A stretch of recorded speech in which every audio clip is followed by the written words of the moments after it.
न तु मम शक्यसे द्रष्टुम् अननेव स्वचक्षुषा दिव्यम ददामि ते चक्षु पश्चिम योगम ईश्वरम।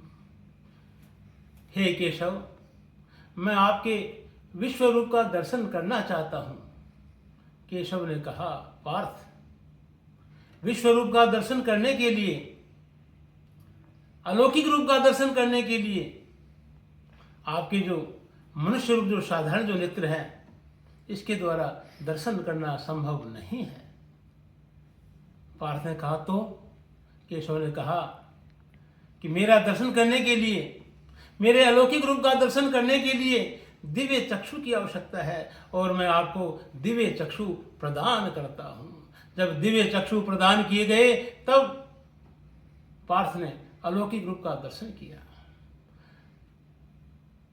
दिव्य नेत्र प्राप्त करने के लिए, दिव्य चक्षु प्राप्त करने के लिए जो सिद्धि का जो मार्ग है वो श्री मद् भागवत गीता का 11वां अध्याय है, जिसमें 8 नंबर से लेकर के 12 नंबर के जो 4 जो श्लोक हैं वो दिव्य चक्षु प्राप्त करने की सीढ़ियाँ हैं, 4 कदम है। और इन 4 श्लोकों की जब सिद्धि प्राप्त हो जाती है तो दिव्य चक्षु प्राप्त होते हैं, और दिव्य चक्षु जब प्राप्त होते हैं तो भगवान के दर्शन होते हैं। 4 श्लोक कैसे हैं?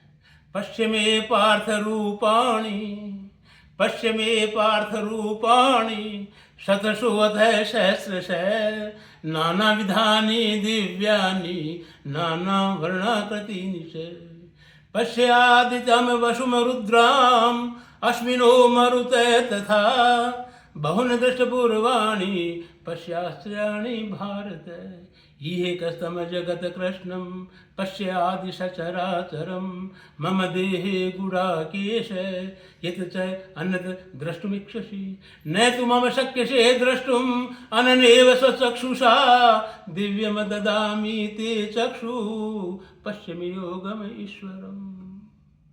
इन 4 श्लोकों की जब सिद्धि प्राप्त हो जाती है तो दिव्य चक्षु प्राप्त होते हैं, और दिव्य चक्षु प्राप्त होने पर हृदय की आंखें मिलती है और हृदय से भगवान के दर्शन संभव है।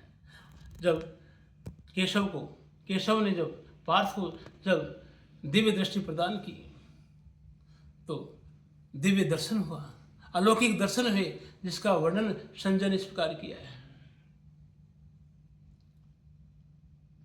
एक वक्त्र नयनम अनेक अद्भुत दर्शनम अनेक दिव्याभरणम दिव्यनेकुद्यतायुधम दिव्यमाल्यंबरधरम दिव्यगंधानुलेपनम सर्वाश्चर्यमयम देवम अनंतम विश्वतोमुखम। आइए इन 4 श्लोकों के ऊपर सिद्धि प्राप्त करके दिव्य चक्षु प्राप्त करें और अपने जीवन को सत्यम शिवम सुंदरम बनाए। वंदे मातरम।